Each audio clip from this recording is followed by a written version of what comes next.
Selamat bertemu kembali. Senang sekali hari ini kita dapat bersama-sama kembali, belajar kembali. Baik, selamat pagi. Namo Buddhaya. Hari ini kita memasuki pembelajaran kita yang baru, yaitu tentang hidup rukun di masyarakat dari subtema yang keempat. Tapi masih tetap tema yang satu, ya. Tema pertama, subtema yang keempat dengan tema hidup rukun di masyarakat.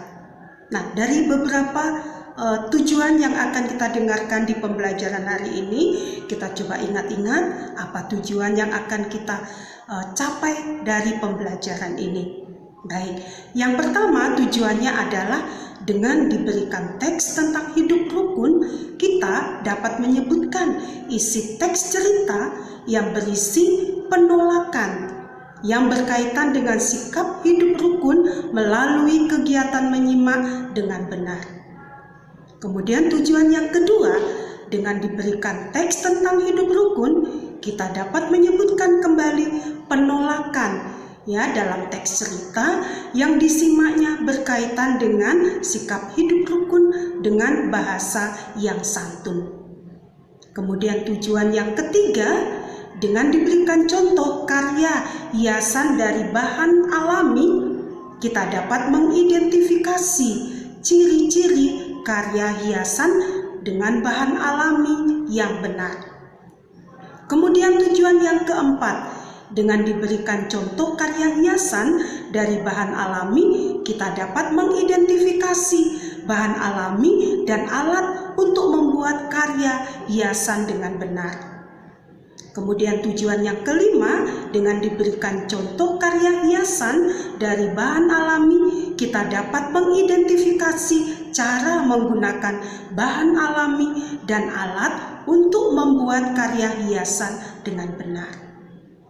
Kemudian tujuan yang keenam, dengan diberikan contoh karya hiasan dari bahan alami, kita dapat mengidentifikasi langkah-langkah membuat karya hiasan dengan benar.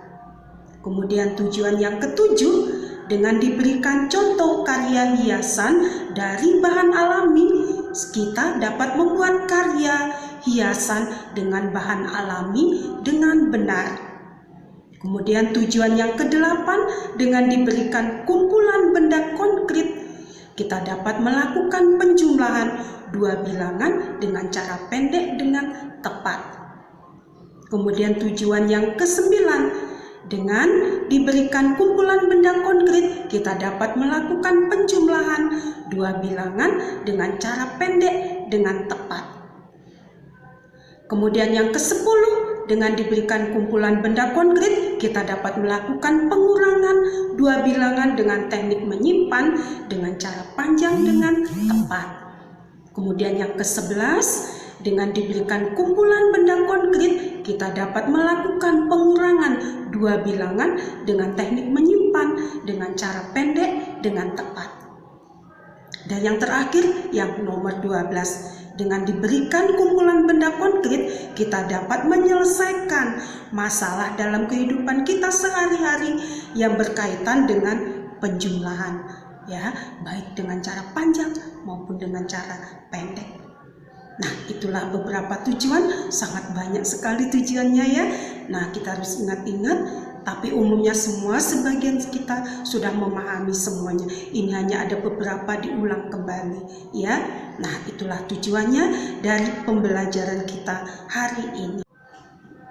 Nah, sekarang kita coba amati gambar-gambar ini. Gambar-gambar ini adalah tentang kegiatan gotong royong di lingkungan kita.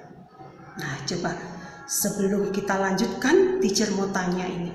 Kalian kalau membuang sampah di mana? Ayo jawab yang jujur ya. Selama ini kalau kalian membuang sampah di mana? Apakah ada di tempat sampah? Atau sembarang saja? Buang saja di lantai, atau kalau ada got masukkan ke dalam got, atau kalau pas jalan-jalan ya di mobil nanti kita buang bungkus atau tisu lewat jendela mobil sehingga sampah kita berserakan di jalan. Nah, itu tidak boleh ya, itu tidak benar. Mulai sekarang kita harus menjaga kebersihan. Karena kebersihan itu adalah pangkal kesehatan. Ya, jadi mengapa kita bisa sakit? Itu adalah karena kita sendiri yang kurang menjaga kebersihan. Nah, sampah itu pasti kotor, pasti akan bisa menimbulkan penyakit kalau berserakan di mana-mana. Oke ya, yang sudah mulai biasa membuang sampah di tempat yang disediakan atau di tempat sampah itu baik. Lanjutkan terus seperti itu ya. Nah, siapa yang masih membuang sampah sembarangan? Ya, di mana-mana dibuang seenaknya. Mulai sekarang coba ingat-ingat. Kumpulkan sampah itu, buang di tempat sampah. Sehingga lingkungan di tempat kita berada tetap bersih dan sehat. Ya, baiklah. Tadi kita sudah mengamati gambar tadi. Nah, sekarang ada cerita tentang gambar itu. Sekarang coba dengarkan. Nah, membuang sampah di tempat sampah. Udin selalu menjaga kebersihan. Sampah-sampah yang berserakan dibuang di tempat sampah. Sebaliknya, Badu tidak menjaga kebersihan rumah. Badu membuang sampah ke dalam got. Buang saja sampahmu ke dalam got dekat rumah, ajak Badu kepada Udin. Tidak tidak mau Nanti air got menjadi tergenang dan bau, kata Udin. Badu menyadari bahwa perbuatannya tidak baik. Ia kemudian minta maaf kepada Udin.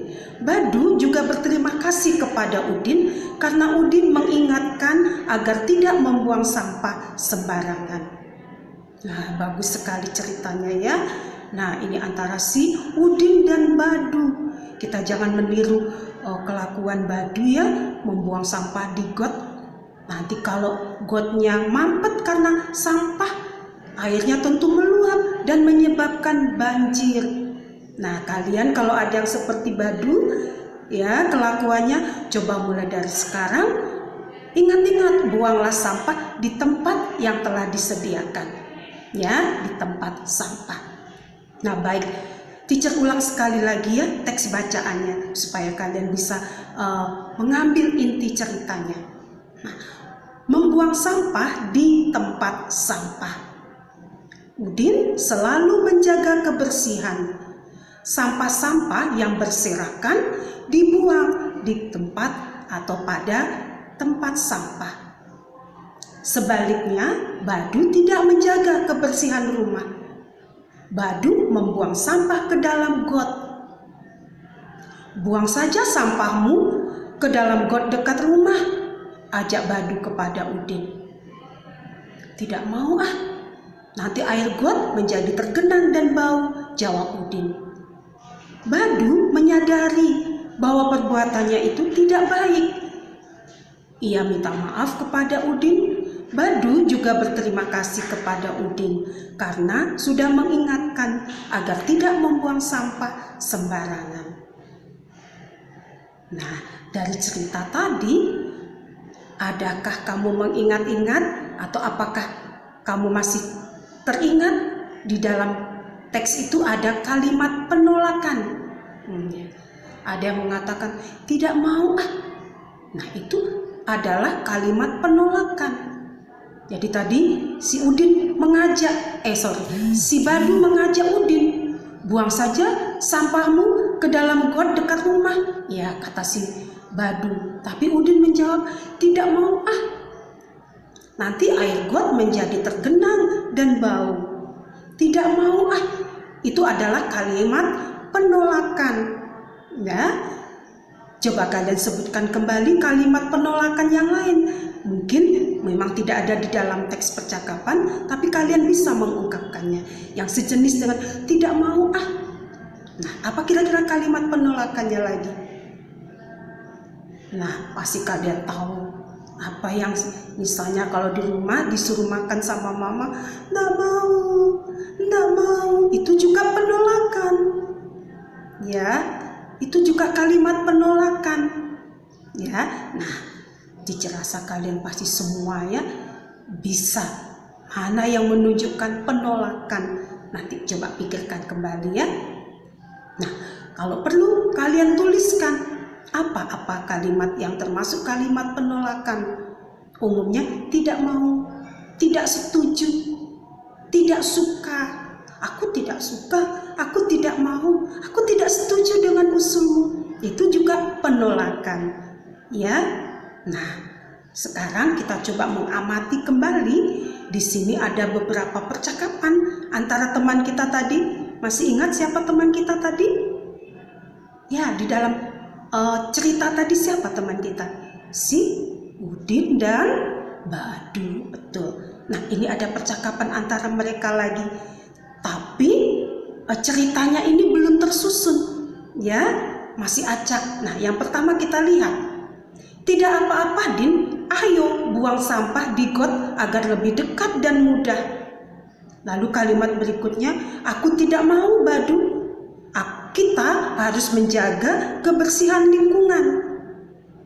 Kemudian ada percakapan yang ketiga, terima kasih Udin, kamu sudah mengingatkan aku. Nah, tiga percakapan ini belum berurutan.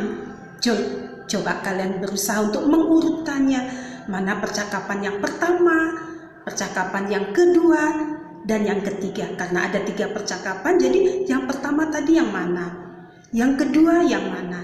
Dan yang ketiga yang mana? Nah, nanti kalian coba lihat ya. Nah,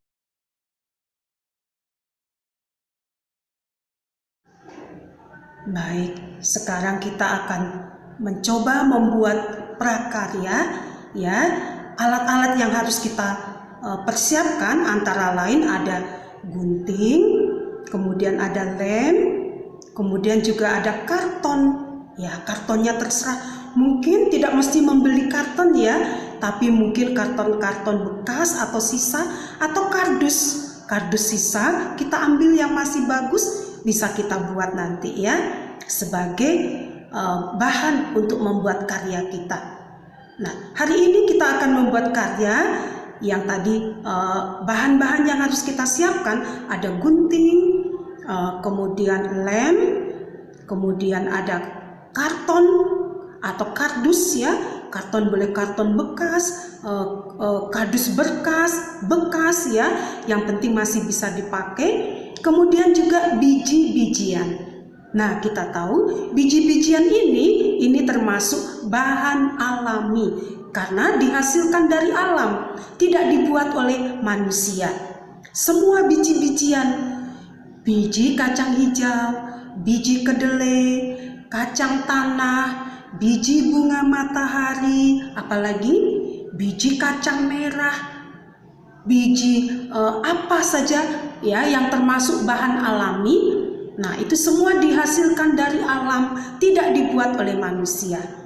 Kemudian bahan alam yang berikutnya pasir pantai, dahan-dahan kering ya dari pohon-pohon. Nanti ada dahan-dahan yang sudah jatuh kering, itu nanti bisa kita manfaatkan untuk menghasilkan karya yang bagus.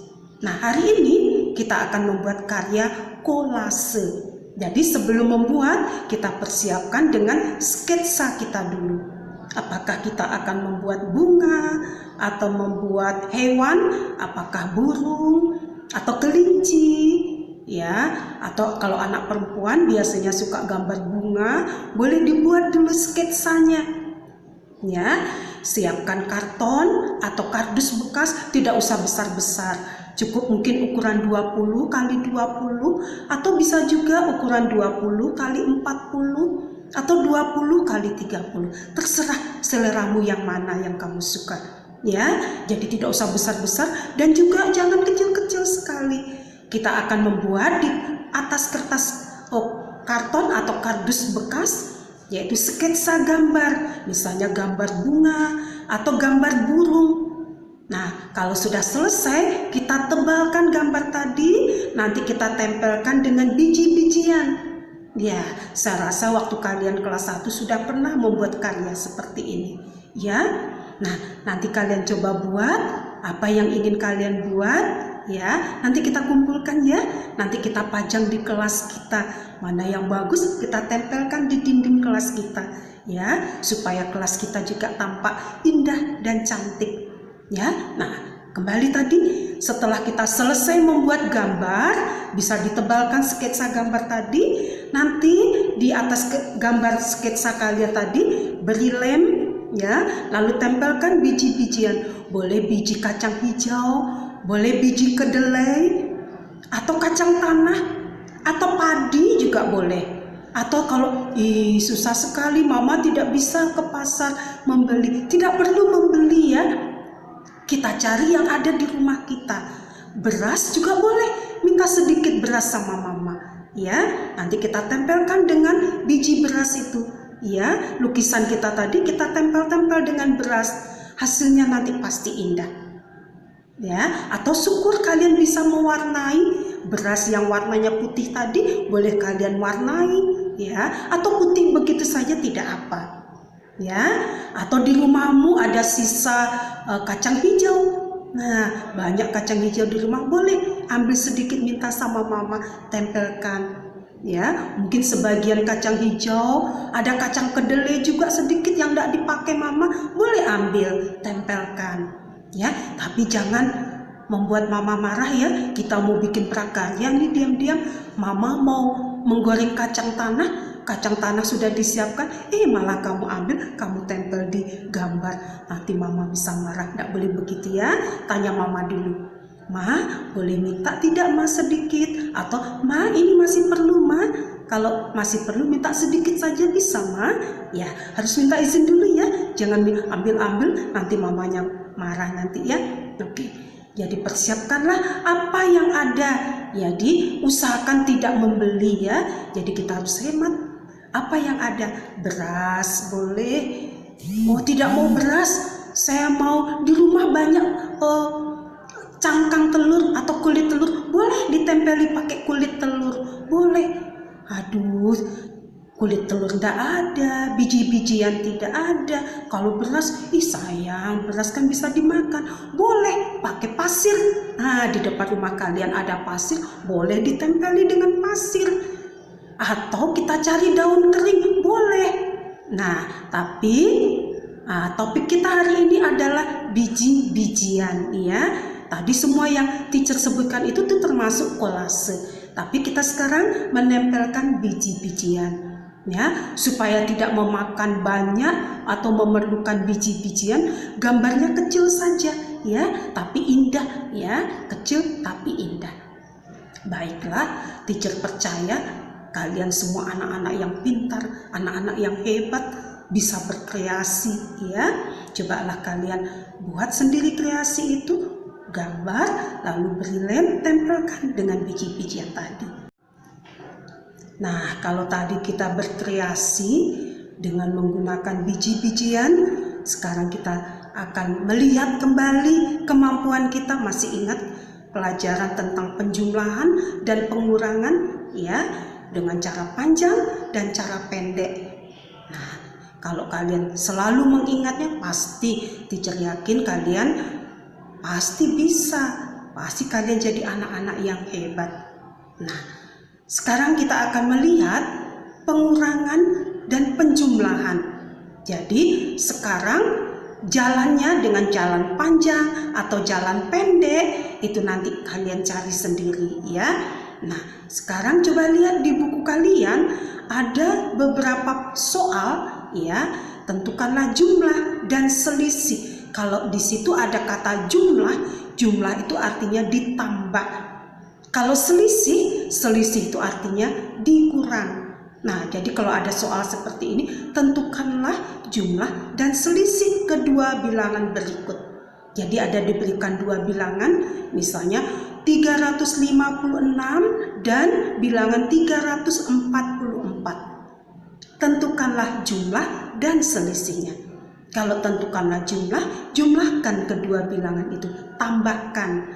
Kalau tentukanlah selisih, kurangkan bilangan itu. Tentu bilangan yang dikurangkan adalah bilangan yang besar dikurangi dengan bilangan yang lebih kecil. Tidak bisa bilangan kecil dikurangkan dengan bilangan yang besar. Jadi kalian pertama harus lihat dulu dari kedua bilangan itu. Ya, kalau untuk menjumlahkan kalian bisa langsung menjumlahkan. Ya, tapi kalau disuruh mencari selisihnya atau dikurangkan, jangan terbalik ya. Nanti jangan bilangan yang kecil dikurangkan dengan bilangan yang besar, tidak ada hasilnya nanti ya. Jadi bilangan yang besar dikurangkan dengan bilangan yang kecil.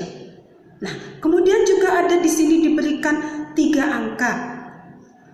Nah, tapi kita dengan 3 angka ini kita harus memberikan angka yang terbesar dari 3 angka ini angka berapa. Lalu yang terkecil bagaimana?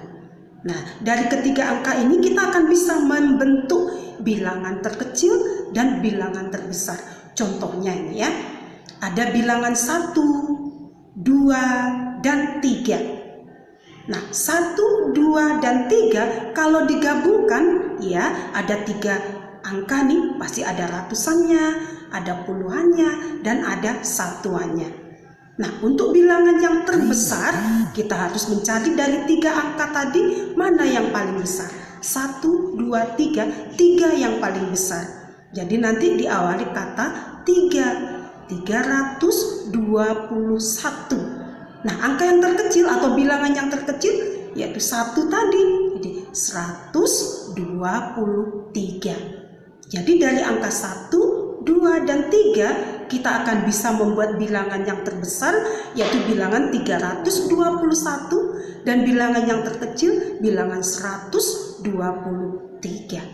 Nah, coba perhatikan juga dengan bilangan-bilangan yang lain ya. Coba tentukan mana bilangan yang terkecil dari angka-angka yang diberikan, kemudian bilangan yang terbesar dari angka-angka yang diberikan. Ya, kemudian nanti setelah selesai itu dapat bilangan yang terkecil dan bilangan yang terbesar, kalian bisa jumlahkan kedua bilangan tadi dan juga carilah selisihnya, bisa kalian kurangkan ya. Bilangan yang terbesar tadi kurangkan dengan bilangan yang terkecil. Baik, pelajaran kita sudah sampai selesai hari ini ya. Sudah dari tadi kita belajar. Semoga kalian bisa mengambil manfaat dari pembelajaran hari ini dan menjadi anak-anak yang hebat. Baik, sampai jumpa. Bye.